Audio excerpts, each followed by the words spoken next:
Okay, तो gate PT 2026 में एक सवाल हमें ये देखने को मिला था जो आपकी स्क्रीन पर है। अब कन्वेंशनली अगर हम ध्यान दें तो गेट बीटी के अंदर यूजुअली इंजीनियरिंग मैथ में ऐसे सवाल देखने को मिलते नहीं हैं, तो हो सकता है कई लोगों को ये सवाल देख करके काफ़ी अजीब लगा हो। जो मैथ के टच में नहीं है उन्हें डिफ़िकल्ट भी लगेगा, but you will see just in a few minutes that how beautiful this question was and how fundamental concept को ये चेक कर रहा है बहुत ही सुंदर तरीके से। So this was a very beautiful question and let us see इसको कैसे अप्रोच करते हैं। ओके, तो पहले मुझे क्या गिवन है यहाँ पे? मुझे एक ग्राफ गिवन है dy/dx और x के बीच में। मुझे ये दिख रहा है कि ये लीनियर ग्राफ है। सबसे पहली बात जो मैंने इस क्वेश्चन को देख करके ऑब्जर्व करी वो ये करी थी कि dy/dx और x के बीच में एक लीनियर रिलेशनशिप दिया हुआ है। ओके, साथ ही साथ क्वेश्चन में एक इंफॉर्मेशन भी थी। क्वेश्चन में इंफॉर्मेशन ये थी कि x = 2 पर y की वैल्यू 5 है, तो हमें ये बताना है कि x = 3 पर y की वैल्यू क्या होगी। अब आप ध्यान से कुछ बात समझिए।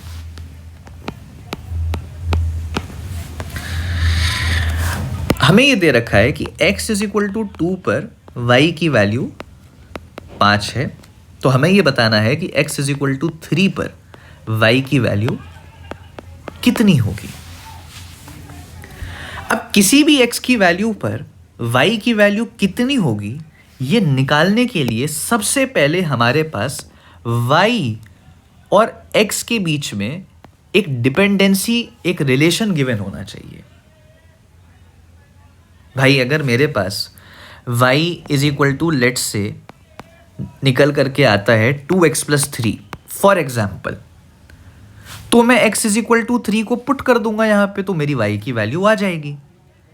तो किसी भी x की वैल्यू के करस्पॉन्डिंग y की वैल्यू हम तब निकाल सकते हैं जब हमें y और x के बीच में एक रिलेशन दिया हुआ हो, y x की टर्म्स में एक्सप्रेस किया हुआ हो, हमारे पास एक फंक्शनल इक्वेशन हो जो कि y और x को कनेक्ट कर रहा हो।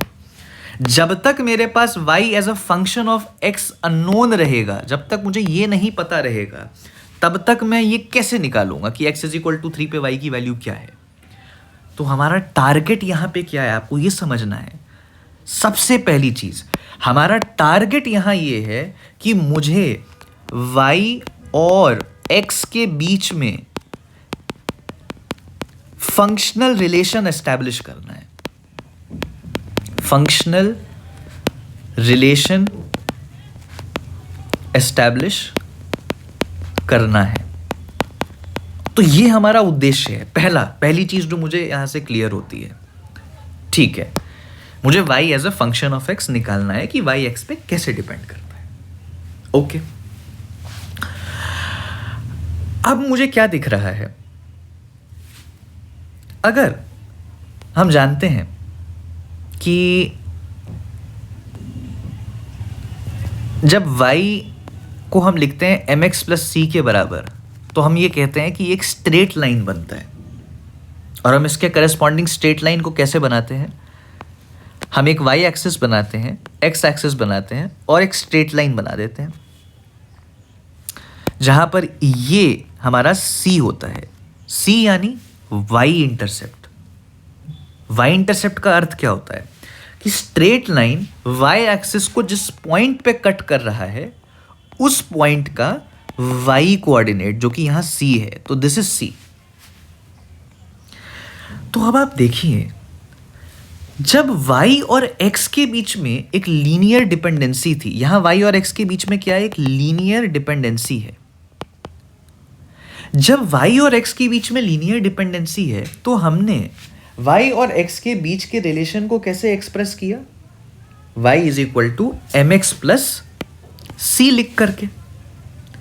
अब आप सोच करके देखिए, ये जो ग्राफ यहां गिवन है और ये जो ग्राफ यहां गिवन है, इसमें अंतर कहां है? इसमें केवल और केवल अंतर ये है कि यहां पर आपको y एक्सिस पे dy/dx गिवन है, ठीक है। तो कहने का मतलब ये कि यहां क्वेश्चन में जब आपको dy बाई डी एक्स और x के बीच में एक लीनियर रिलेशनशिप दिया हुआ है, तो हम ये जो इक्वेशन है y is equal to M X plus C, इसको इस ग्राफ के लिए भी लिख सकते हैं, बशर्ते हम y की जगह dy बाई डी एक्स लिखते हैं।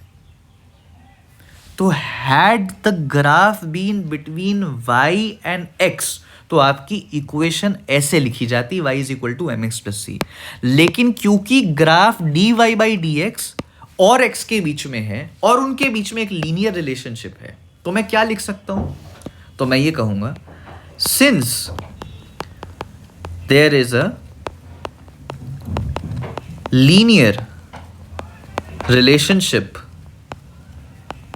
Between dy by D x and x, तो इसका मतलब अगर इनके बीच में एक लीनियर रिलेशनशिप है तो dy by D x as a linear function of x express किया जा सकता है। तो मैं लिख सकता हूं dy by D x is equal to ax plus B.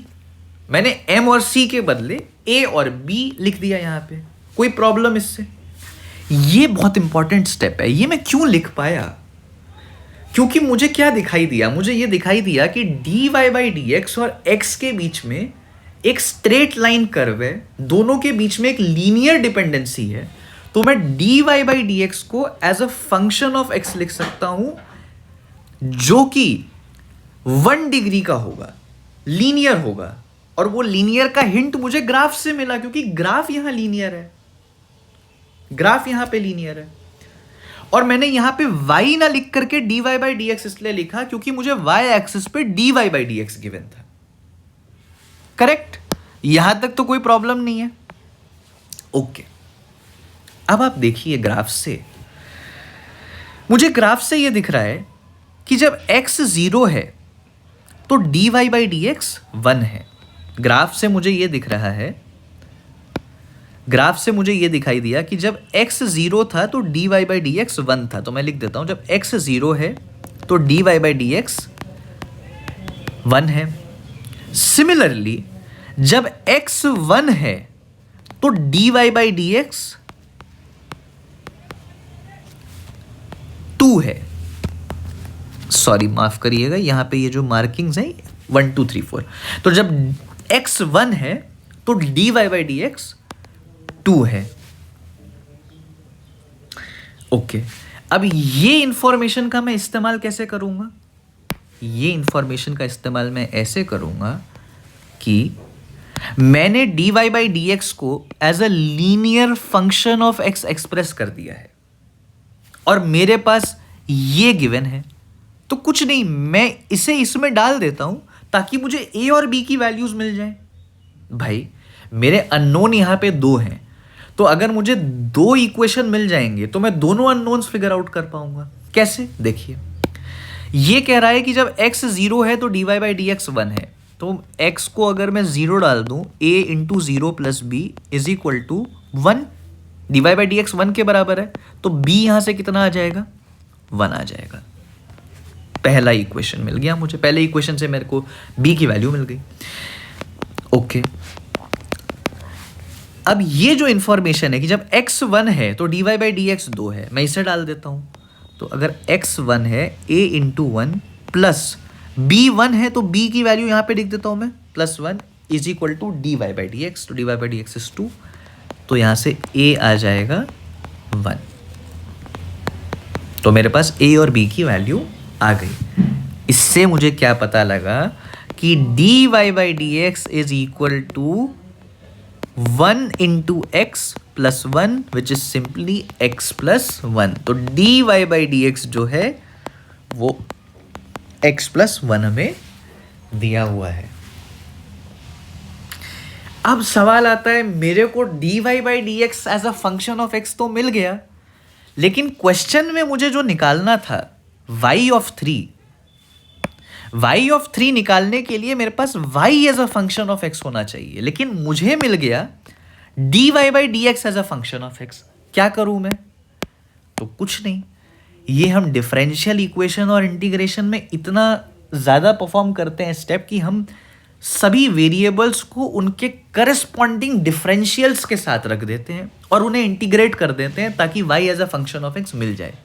कहने का मतलब जो ये dx है ये x प्लस वन के साथ चला गया तो ये बन गया x प्लस वन dx। मैंने इंटीग्रेट कर दिया इसे। Integration of small infinitesimally small elements of y, infinite small dy elements को जब आप जोड़ेंगे तो वो क्या बनता है, y बनता है। तो ये y आ जाएगा इंटीग्रल ऑफ dy। तो ये हो जाएगा integral of x plus integral of x dx plus integral of dx। तो ये हो जाएगा x square by 2 plus x plus